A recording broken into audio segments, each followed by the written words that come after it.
Waardesisteme, integriteit, die kosbaarheid van jou naam is iets baie belangrik in die lewe. Ons almal ons wil graag behoort aan instellings wat 'n verskil maak. Toets ons daardie instellings teenoor die waardes wat ons in glo. Toets ons daai instellings ten opsigte van hulle grondwet en hulle manifeste om seker te maak dat dit wat ek graag wil sien gebeur in die lewe, dat dit wel daarvoor gestild.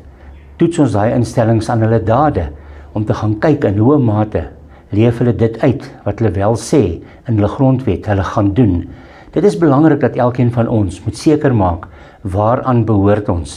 Hoe toets jy 'n saak? Want dit is hoe jy ook jou eie persoonlike integriteit op die spel plaas. Die kosbaarste besitting wat elkeen van ons kan hê is sy naam. Ons moet ons integriteit bewaak, ons moet ons naam bewaak, ons moet hom uitbou, want dit is die erfenis wat ons vir die nageslag gaan laat.